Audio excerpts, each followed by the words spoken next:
বিসমিল্লাহির রহমানির রহিম। প্রিয় দেশবাসী, শিশু, কিশোর কিশোরী, তরুণ তরুণী, ছাত্রছাত্রী, নারী পুরুষ, নবীন প্রবীণ সবাইকে আমার সালাম জানাচ্ছি। আসসালামু আলাইকুম।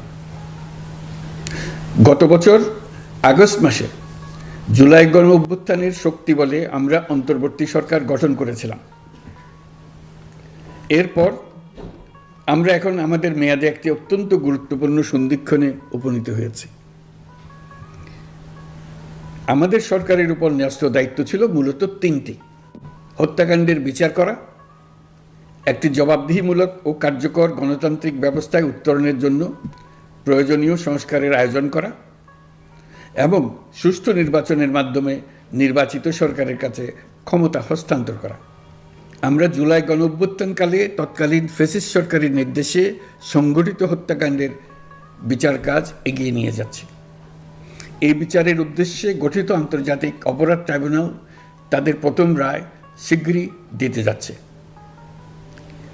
ট্রাইব্যুনালে আরও কয়েকটি মামলার বিচার চূড়ান্ত পর্যায়ে রয়েছে।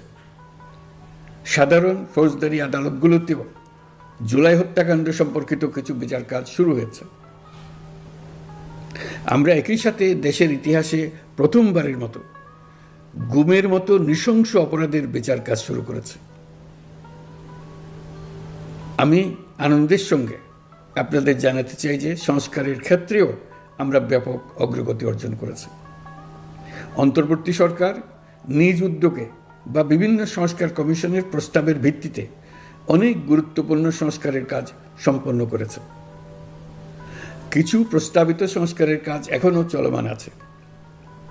অধ্যাদেশের মাধ্যমে বা বিদ্যমান আইন সংশোধন করে বিচার বিভাগের স্বাধীনতা, বিচার ব্যবস্থাপনা, আর্থিক খাতে স্বচ্ছতা, প্রাতিষ্ঠানিক সক্ষমতা বৃদ্ধি, ডিজিটালাইজেশন সম্প্রসারণ ও দুর্নীতি প্রতিরোধে বিভিন্ন সংস্কার সম্পন্ন করা হয়েছে। ভবিষ্যতে সুশাসনের জন্য এসব সংস্কার বড় ভূমিকা রাখবে বলে আমরা মনে করি। আশা করি আগামী নির্বাচিত সরকার সংসদে আলাপ আলোচনার মাধ্যমে এইসব সংস্কার গ্রহণ করবে। আমাদের আরেকটি গুরুদায়িত্ব হচ্ছে সুষ্ঠু নির্বাচন অনুষ্ঠান। আমি ঘোষণা করেছি যে আগামী ফেব্রুয়ারির প্রথমার্ধে জাতীয় সংসদ নির্বাচন অনুষ্ঠিত হতে যাচ্ছে। এই নির্বাচন উৎসবমুখর, অংশগ্রহণমূলক ও সুষ্ঠুভাবে অনুষ্ঠানের জন্য আমরা সব প্রস্তুতি গ্রহণ করছি। আমাদের উপর অর্পিত দায়িত্ব আমরা সঠিকভাবে পালন করার জন্য সর্বাত্মক চেষ্টা করে যাচ্ছি। প্রিয় দেশবাসী, রাষ্ট্র কাঠামো সংস্কারের প্রস্তাব তৈরির লক্ষ্যে জাতীয় ঐকমত্য কমিশন নিরলসভাবে গত প্রায় 9 মাস ধরে কাজ করেছে। এই সময় কমিশন জুলাই গণ অভ্যুত্থানে অংশগ্রহণকারী রাজনৈতিক দলের প্রতিনিধিদের সঙ্গে দীর্ঘ আলাপ আলোচনা করেছে। অত্যন্ত সৌহার্দ্যপূর্ণ পরিবেশে ধৈর্য সহকারে রাজনৈতিক দলগুলো কমিশন কর্তৃক উত্থাপিত বিভিন্ন সংস্কার প্রস্তাব নিয়ে যুক্তিতর্ক উপস্থাপন করেছেন। মতের পার্থক্য থাকলেও তা কমিয়ে আনার চেষ্টা করেছেন। অনেক বিষয়ে ঐকমত্যে আসতে পেরেছেন। দেশবাসী সরাসরি সম্প্রচারের মাধ্যমে এই পুরো কার্যক্রম দেখতে পেরেছেন। এটি বাংলাদেশের রাজনীতির ক্ষেত্রে তো বটেই, পৃথিবীর অনেক দেশের জন্য এক অভূতপূর্ব ঘটনা। এটি ভবিষ্যৎ রাজনীতির জন্য আশাব্যঞ্জক।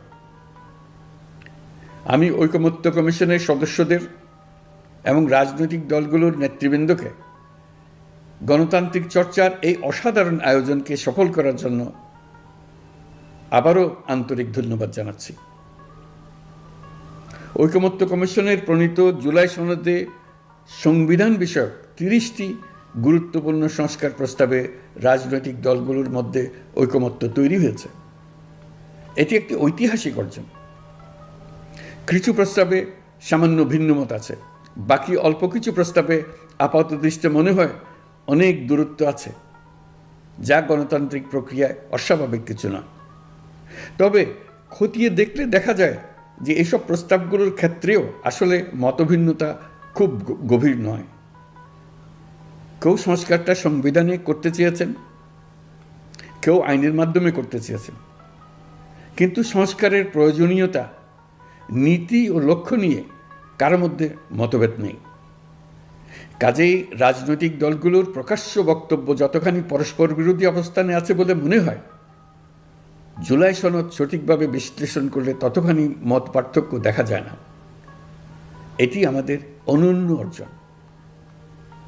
এতে জাতি এগিয়ে যেতে সাহসী হয়।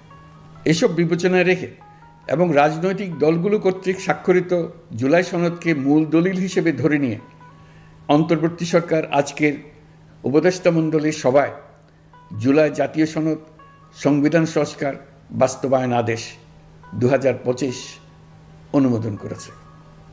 এটা বিরাট খবর। প্রয়োজনীয় স্বাক্ষর শেষে এটি ইতিমধ্যে গেজেট নোটিফিকেশন করার পর্যায়ে পৌঁছে গেছে। প্রশ্নটি এখন আপনাদের সামনে পাঠ করে শোনাচ্ছি।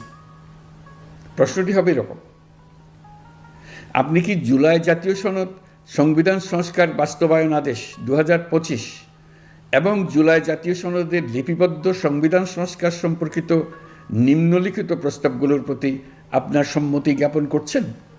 ক, নির্বাচনকালীন সময়ে তত্ত্বাবধায়ক সরকার, নির্বাচন কমিশন এবং অন্যান্য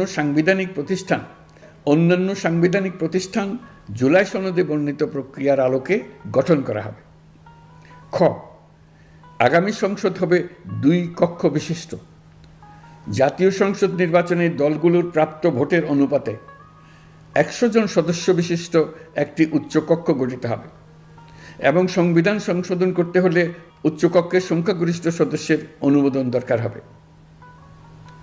গ, সংসদে নারীর প্রতিনিধি বৃদ্ধি, বিরোধী দল থেকে ডেপুটি স্পিকার ও সংসদীয় কমিটির সভাপতি নির্বাচন, প্রধানমন্ত্রীর মেয়াদ সীমিতকরণ, রাষ্ট্রপতির ক্ষমতা বৃদ্ধি, মৌলিক অধিকার সম্প্রসারণ, বিচার বিভাগের স্বাধীনতা ও স্থানীয় সরকার সহ বিভিন্ন বিষয়ে যে 30টি প্রস্তাবে জুলাই জাতীয় সনদে রাজনৈতিক দলগুলোর ঐকমত্য হয়েছে, সেগুলো বাস্তবায়নে আগামী নির্বাচনে বিজয়ী দলগুলো বাধ্য থাকবে।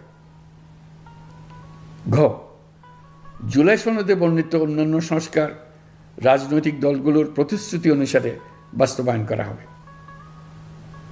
গণভোটের দিন এই 4টি বিষয়ের উপর একটি মাত্র প্রশ্নে আপনি হ্যাঁ বা না ভোট দিয়ে আপনার মতামত জানাবেন। গণভোটের সংখ্যাগরিষ্ঠ ভোট হ্যাঁ সূচক হলে আগামী সংসদ নির্বাচনে নির্বাচিত প্রতিনিধি নিয়ে একটি সংবিধান সংস্কার পরিষদ গঠিত হবে। এই প্রতিনিধিগণ একই সাথে জাতীয় সংসদের সদস্য হিসেবে দায়িত্ব পালন করবেন। পরিষদ তার প্রথম অধিবেশন শুরুর তারিখ হতে 180 কার্যদিবসের মধ্যে সংবিধান সংস্কার করবে। সংবিধান সংস্কার সম্পন্ন হওয়ার পর 30 কার্যদিবসের মধ্যে সংসদ নির্বাচনে প্রাপ্ত ভোটের সংখ্যানুপাতে উচ্চকক্ষ গঠন করা হবে। এর মেয়াদ হবে নিম্নকক্ষের শেষ কার্যদিবস পর্যন্ত। জুলাই সনদ বাস্তবায়নের অঙ্গীকারনামা অনুসারে সংবিধানে জুলাই জাতীয় সনদ অন্তর্ভুক্ত করার ব্যবস্থা গ্রহণ করা হবে। এটিও আজকে অনুমোদিত আদেশে উল্লেখ করা হয়েছে। প্রিয় দেশবাসী, অভ্যুত্থানের পর দায়িত্ব গ্রহণ করে অর্থনীতিকে গভীর গহ্বর থেকে উদ্ধার করা ছিল আমাদের জন্য একটা বিরাট চ্যালেঞ্জ। গত 15 মাসে আমরা সেই চ্যালেঞ্জ উতরাতে সক্ষম হয়েছে।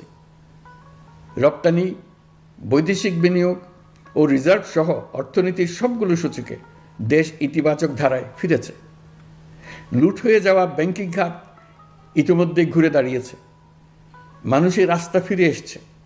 ব্যাংকিং খাতকে আরও শক্তিশালী করতে নানামুখী পদক্ষেপ চলমান রয়েছে। অভ্যুত্থান পরবর্তী সময়ে বিভিন্ন দেশের বৈদেশিক বিনিয়োগ হ্রাস পেলেও বাংলাদেশে গণ অভ্যুত্থান পরবর্তী প্রথম বছরে বৈদেশিক প্রত্যক্ষ বিনিয়োগ অর্থাৎ FDI 19.13% বৃদ্ধি পেয়েছে। এটি বৈশ্বিক প্রবণতার বিপরীতে এক অনন্য অর্থনৈতিক দৃষ্টান্ত স্থাপন করেছে। আগামী সপ্তাহে ডেনমার্ক ভিত্তিক মায়ার্স গ্রুপের মালিকানাধীন APM টার্মিনালস BV এর সঙ্গে লালদিয়া কন্টেইনার টার্মিনাল প্রকল্পে 30 বছরের কনসেশন চুক্তি স্বাক্ষর হতে যাচ্ছে। এই চুক্তির আওতায় ইউরোপীয় এই কোম্পানি $550 মিলিয়ন বিনিয়োগ করবে। এটি এই যাবৎকালে বাংলাদেশে ইউরোপের সর্বোচ্চ একক বিনিয়োগ। লালদিয়া হবে দেশের প্রথম বিশ্বমানের গ্রিন পোর্ট।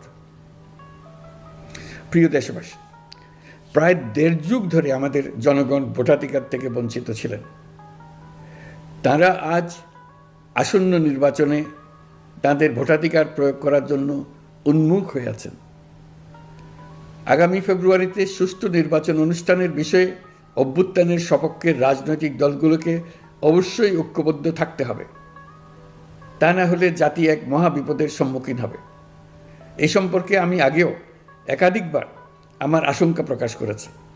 ফ্যাসিবাদের বিরুদ্ধে 2024-এর জুলাইয়ে মৃত্যুর মুখোমুখি শির উঁচু করে দাঁড়িয়ে দেশবাসী যে ঐক্য গড়ে তুলেছিল, আমরা জীবিতরা যেন অল্প স্বল্প ভিন্নমত ও লঘু বিবাদে জড়িয়ে